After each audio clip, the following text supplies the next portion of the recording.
Olá pessoal, bem-vindos a mais uma review do Dice Cultural. Meu nome é Sérgio Mendes e hoje venho-vos mostrar É um Maravilhoso Mundo. Até já!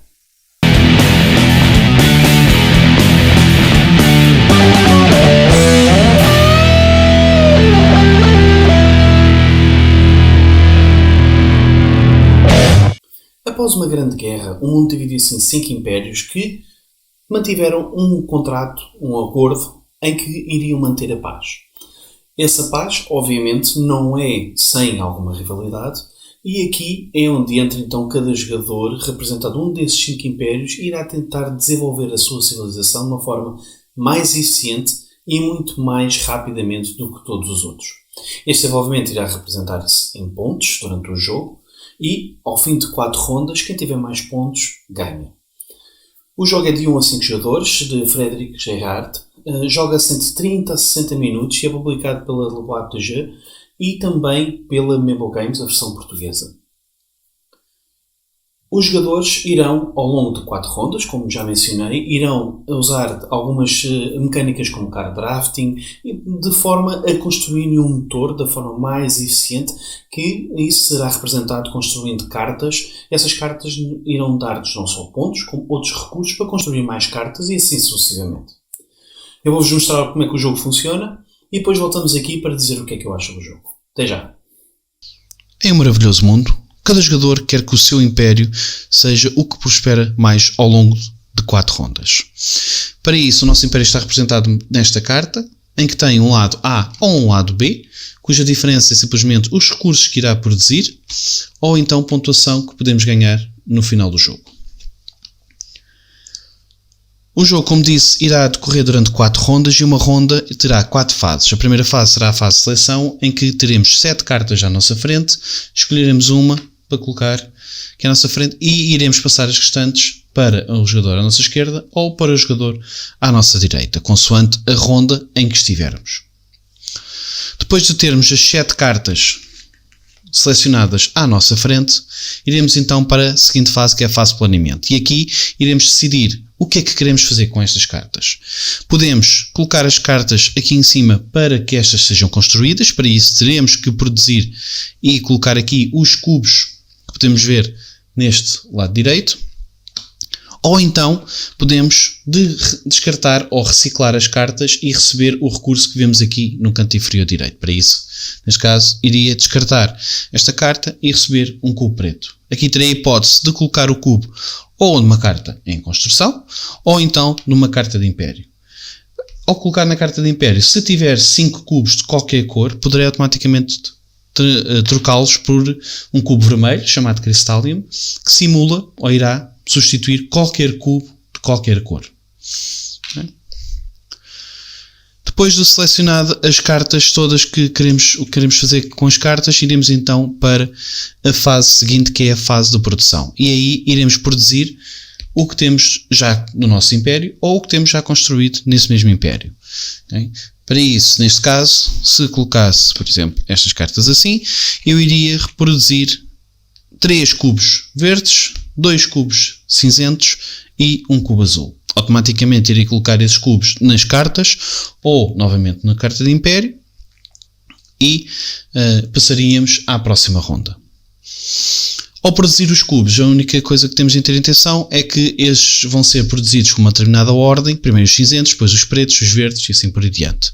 Isto porque quem tiver a maioridade desses cubos irá receber uma vantagem, ou seja, um token destes, seja um financeiro ou um general, em que além de darem pontos adicionais, um ponto cada token destes no final do jogo, também poderão ser necessários para construir uma carta ou então para ganhar pontos no final do jogo. Falar nisso, no final do jogo iremos então fazer a contagem de pontos das cartas que temos construídas, em que iremos ter pontos adicionais para cada token que aqui tivermos na casa construída. Podemos receber pontuação por cada carta daquele tipo, neste caso 2 pontos por cada carta amarela que temos construída no nosso império, ou pura e simplesmente pontuação direta que podemos ter nessa carta. Juntando esses pontos todos, quem tiver mais pontos no final do jogo ganha. Vamos ver o que é que eu acho de um maravilhoso mundo. Até já. Ora, bem-vindos de volta. O que é que eu vos posso dizer sobre É um Maravilhoso Mundo? Vamos começar pelo tema. Não existe muita ligação em termos de mecânicas e temas, ok? O tema é interessante, estamos a desenvolver uma civilização, okay? Nada novo aí também. Acho que em termos de a sensação de estarmos realmente a desenvolver uma civilização não existe, acaba por ser um jogo bastante mecânico e não muito temático, por assim dizer. Isso não quer dizer que em termos de arte, a arte está espetacular. Acho que a arte está muito bem feita. Não é a melhor arte que já vi, como é óbvio, mas acho que está muito bem conseguida e aconselho, inclusive, vocês de vez em quando pararem e olharem para a arte das cartas, porque está bem conseguida realmente. Em termos de grafismo, acho que o jogo está muito bem feito. É bastante simples de perceber exatamente o que é cada coisa e para que é que vai. Se bem que gostava que a nível de componentes, por exemplo, os cubos não fossem só cubos.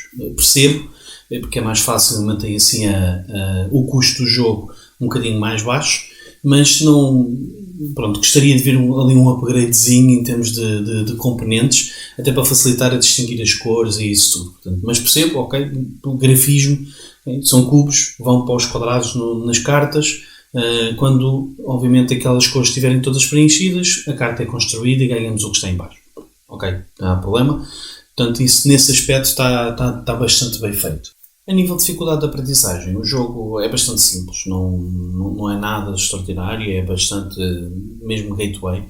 Portanto, acho que não vejo assim muita complicação em termos de mecânicas, como é que as coisas funcionam. Tem que perceber uma certa aquelas mecânicas como o card drafting, etc. Portanto, isso temos que perceber. Mas acho que não é nada de extraordinário. Mas em termos de estratégia, é bastante complexo. Porque, primeiro, como qualquer jogo com card drafting, quem sofrer de análisis parálisis, de API, portanto vai ter alguma dificuldade e muito facilmente essa pessoa não decide e vai-se criando um comboiozinho de cartas atrás dela e os outros todos vão ficar à espera. Isso vai acontecer. Portanto, a não ser que o vosso grupo não tenha ninguém assim, vai haver sempre alguém que vai ficar um bocadinho mais para trás. Mas depois, isto porque o jogo tem bastante estratégia e não é propriamente visível, principalmente nas primeiras jogadas e principalmente para quem não está habituado a este tipo de jogos, não é assim tão visível a estratégia. Portanto, como é que vocês vão realmente tentar otimizar ali a questão de pontos? Portanto, vão precisar de 2, 3 jogos, se calhar, até perceberem um bocadinho melhor em termos de estratégia, a não ser que fiquem ali parados a tentar perceber a melhor estratégia que podem fazer. Pronto, e aí vai criar ali uma lentidão no jogo que acho que é desnecessária, não há necessidade de um tipo de jogo destes. Em termos de novidades, eu não vejo nada de novo com o jogo, portanto acho que o jogo está bem feito, está bem construído, está bem. As mecânicas encaixam-se bem umas das outras, mas não há nada de novo. Card drafting, estamos a construir um motor para tentar produzir mais cubos, para fazermos mais cartas mais complexas e a tentar perceber em que altura em que fazemos o shift para começar a deixar de ter cartas que nos deem cubos a ter cartas que nos deem pontos. Portanto, aí temos que perceber um bocadinho melhor quando é que é a melhor altura para começarmos a fazer isso. Mas acho que em termos de inovação não vejo assim nada especial.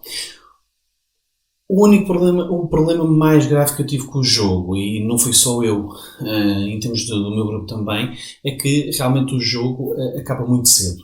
São 4 rondas, como viram. Achei piada que em cada ronda a ordem do drafting muda, portanto acho que isso é bom para não haver aquela desculpa de estiveste sempre atrás de mim, estiveste sempre a tirar as cartas que eu queria.